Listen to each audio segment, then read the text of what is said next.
September 26, 1899, Volume 2, Oppositions to Writing.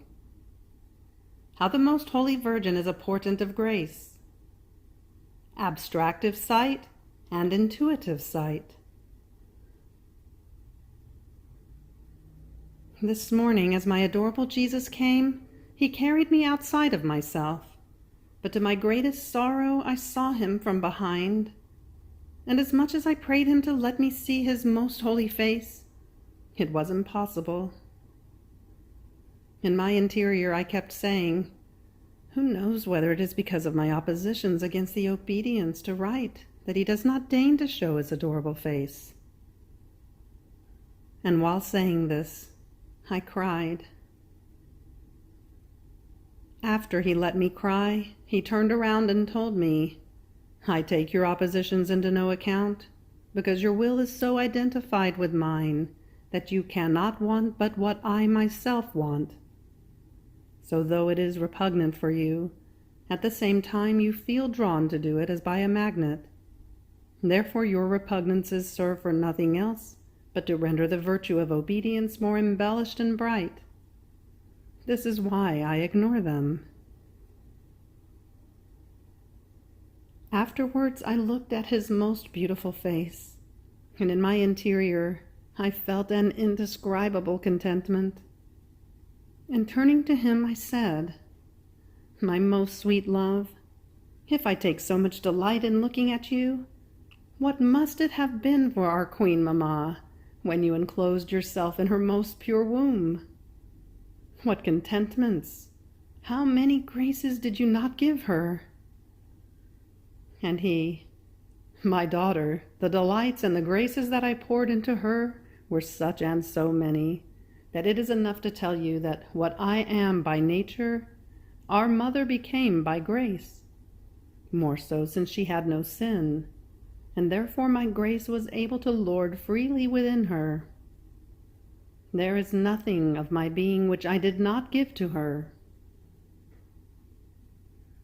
At that instant, I seemed to see our Queen Mother as if she were another God, with this difference alone, that in God this is his own nature, while in Mary Most Holy it is acquired grace. Who can say how stupefied I was left, how my mind was lost in seeing a portent of grace so prodigious? So turning to him I said, my dear good, our mother had so much good because you let yourself be seen intuitively. I would like to know, how do you show yourself to me?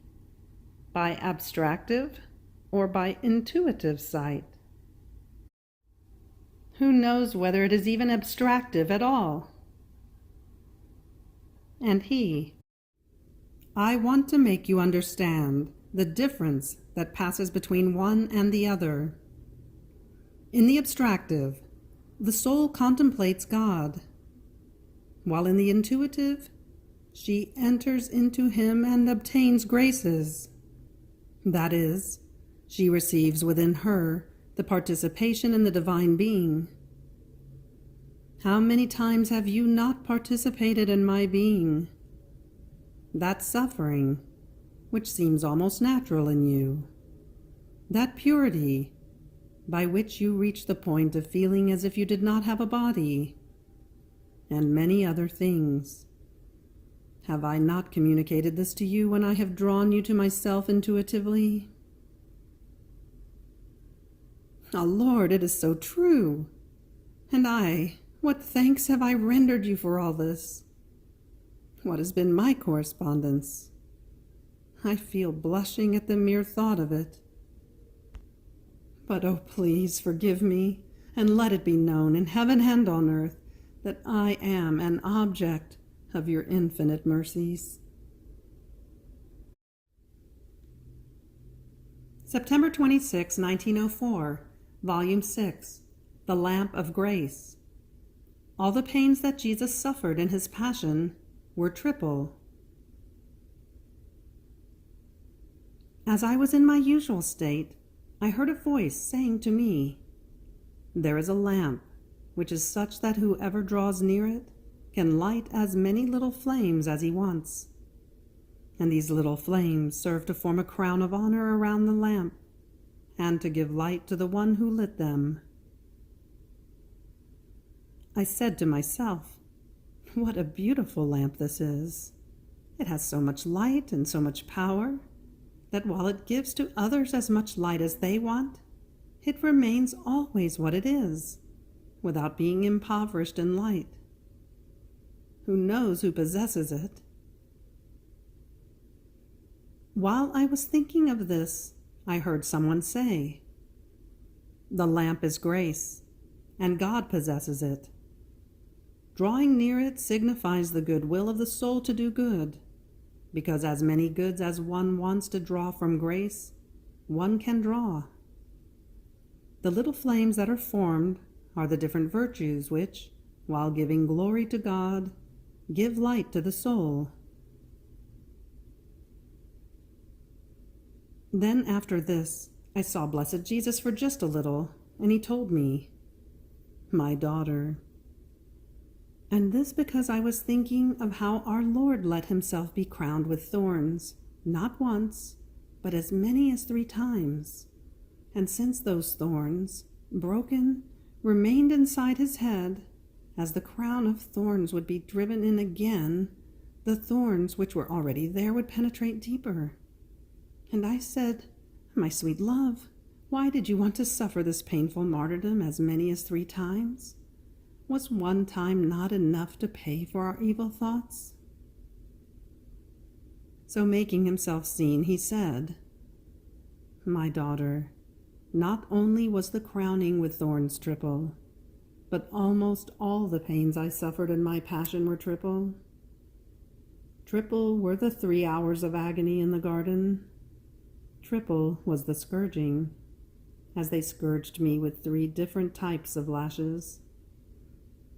3 times did they strip me, and as many as 3 times was I condemned to death. At night time, early in the morning, and in broad daylight. Triple were my falls under the cross, triple the nails. 3 times did my heart pour out blood, in the garden by itself, in the act of the crucifixion from its very center, when I was stretched well on the cross, so much so that my body was all dislocated, and my heart was smashed inside and poured out blood. And after my death, when my side was opened with a lance. Triple were the 3 hours of agony on the cross. If one wanted to ruminate on everything, oh, how many triples he would find. And this was not by chance, but everything was so because of divine disposition, to render the glory due to the Father complete, as well as the reparation owed to him by creatures, and the good to be earned for creatures themselves. In fact, the greatest good that the creature has received from God was being created in his image and likeness, and endowed with 3 powers, intellect, memory, and will. And there is no sin that the creature commits in which these 3 powers do not concur. So she stains and disfigures the beautiful divine image that she contains within herself, using the gift to offend the giver. And I, in order to restore this divine image in the creature, and to give God all the glory that the creature owed him, concurred with all my intellect, memory, and will, in a special way with these triples suffered by me, in order to render both the glory due to the Father and the good which was necessary for creatures complete. September 26, 1919, Volume 12, Effects of the State of Victim. I do nothing but lament to my lovable Jesus. And blessed Jesus, making himself heard, told me, "My daughter, one who is victim must be exposed to receiving all the blows of divine justice, and must feel within herself the pains of the creatures and the rigors which these pains deserve from the divine justice. Oh, how my humanity moaned under these rigors! Not only this, but from your state of privation and abandonment, you can see how creatures are with me, and how the divine justice is about to punish them with the most terrible scourges. Man has reached the state of complete madness, and with madmen, the hardest lashes must be used. And I, oh, my Jesus, my state is too hard. If I did not have the enchantment of your will, which keeps me as though absorbed, I do not know what I would do. And Jesus, my justice cannot take satisfaction from two. This is why it keeps you as if suspended from those pains of before. But since obedience also concurred when I wanted you to put yourself in this state, it is now obedience that wants to keep you in it still. This is why it continues. However, it is always something before divine justice, that the creature wants to do her part. You, however, do not move in anything, and then you will see what your Jesus will do for you. September 26, 1926, Volume 20. The mere word, will of God, contains an eternal prodigy. How everything converts into love and prayer. I was feeling all immersed in the supreme volition, and my poor mind was thinking about the many admirable effects it produces. And my always lovable Jesus told me, "My daughter, the mere word will of God contains an eternal portent that no one can equal. It is a word that embraces everything, heaven and earth. This Fiat contains the creative font, and there is nothing good that cannot come from it. So one who possesses my will, by virtue of it, acquires by right all the goods that this Fiat possesses. Therefore, she acquires the right to the likeness of her Creator. She acquires the right to divine sanctity, to his goodness, to his love. By right, heaven and earth are hers, because all came into existence from this Fiat. With reason, her rights extend over everything. So the greatest gift, the greatest grace I can give to the creature is to give her my will, because all possible and imaginable goods are bound to it, and by right, because everything belongs to it. Then afterwards, my sweet Jesus made himself seen coming out from within my interior, and he was looking at me, but he fixed his gazes on me so much, as if he wanted to portray himself, engrave himself within my poor soul. On seeing this, I said to him, "My love, Jesus, have pity on me. Don't you see how ugly I am? Your privation during these days has rendered me even uglier. I feel I am good at nothing. Even the rounds in your will I will do with difficulty. Oh, how bad I feel. Your privation is like a consuming fire for me, that burning everything in me takes away from me the life of doing good. It leaves me only your adorable will, that binding me all to itself makes me want nothing but your Fiat, and see and touch nothing but your most holy will." And Jesus, resuming his speaking, added, "My daughter, wherever my will is present, everything is sanctity, everything is love, everything is prayer. So since its font is in you, your thoughts, your gazes, your words, your heartbeat, and also your movements, everything is love and prayers. It is not the form of the words that forms prayer. No, it is my operating will that dominating all of your being makes of your thoughts, words, gazes, heartbeats, and movements as many little fountains that spring from the supreme will. And rising up to heaven in their mute language, some pray, some love, some adore, some bless. In sum, my will makes the soul do what is holy, what belongs to the divine being. Therefore, the soul who possesses the supreme will as life is the true heaven that, be it even mute, narrates the glory of God and announces itself as the work of his creative hands. How beautiful it is to see the soul in whom my will reigns.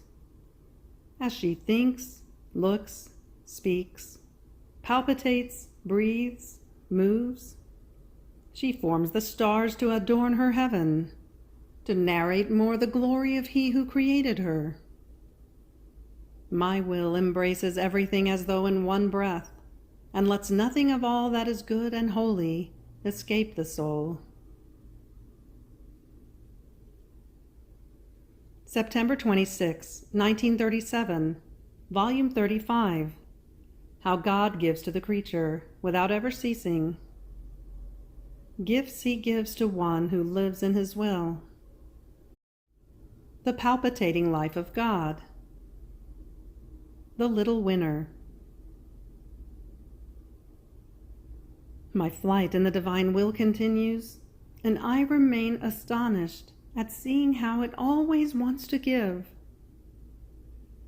Since I am small and I cannot enclose its immensity within myself, it waits for me, with invincible patience and love, to enclose within me the truths it gave me, accompanied by its graces, allowing me to take possession of them.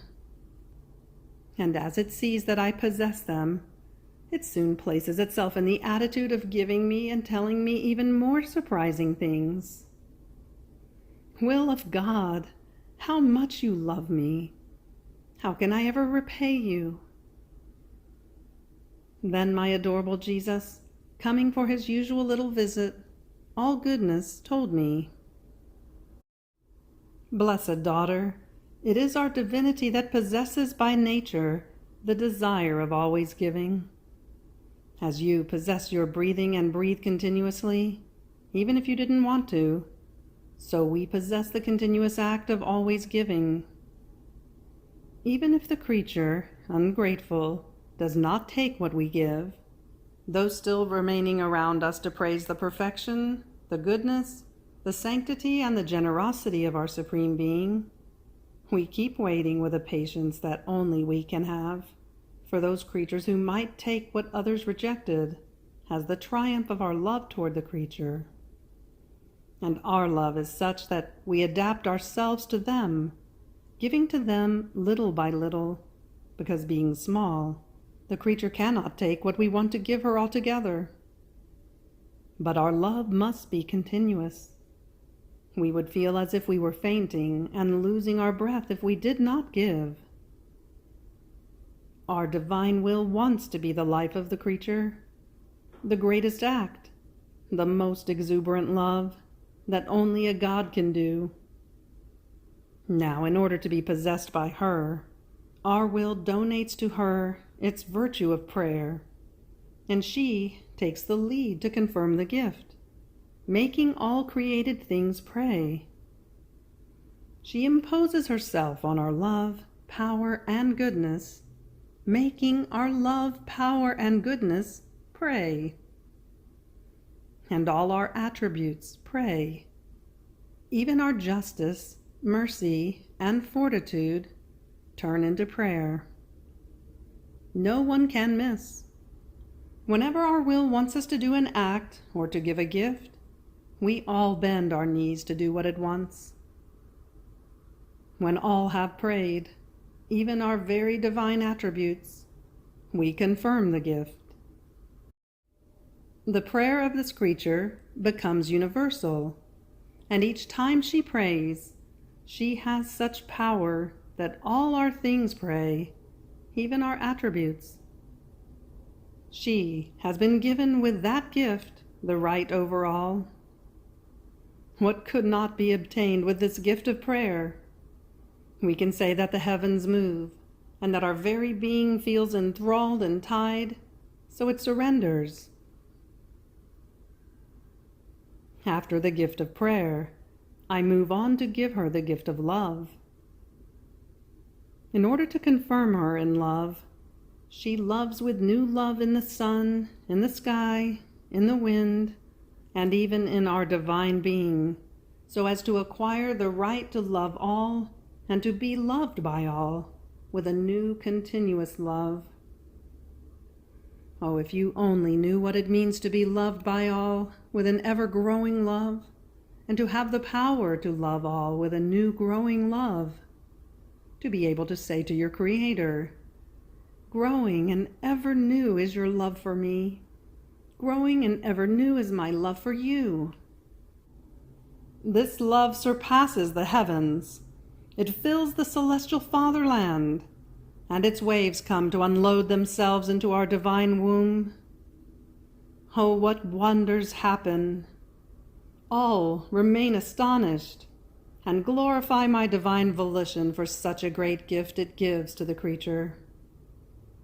And as we give her this gift, we enlarge her capacity so that she may understand what a gift she has received and use it.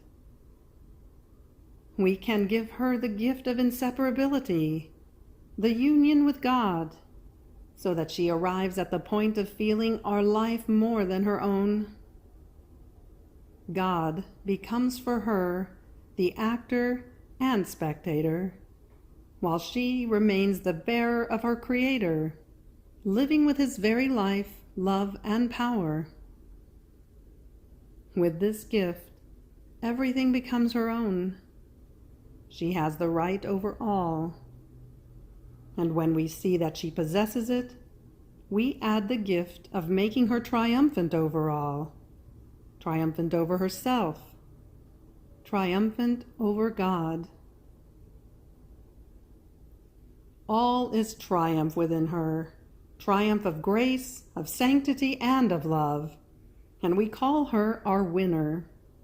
We let her win everything, because that is our gift for her, and when we give, we want to see the fruits contained in our gift. Therefore, every act she does in our will, each word, each work, each step, form many different harmonies between her and us, each one more beautiful than the other. She keeps us constantly busy, and our love is such that we surround her from the outside with all our work, while we invest her interior, repeating all our acts which have been bearers of life, the life of the Queen, and the life of the Word on earth, which was a continuous excess of love, and gave life to all. We always give. We are never exhausted. The soul who lives in our will is the full day of our continuous works and our life, palpitating and repeating our acts, which are always in action and never cease. She is our triumph, our little winner. Our delirium of love is exactly this. We want to be won by the creature. When she wins, our love is unleashed, and our fidgets and deliriums of love find life within the creature and rest. End of September 26. Fiat.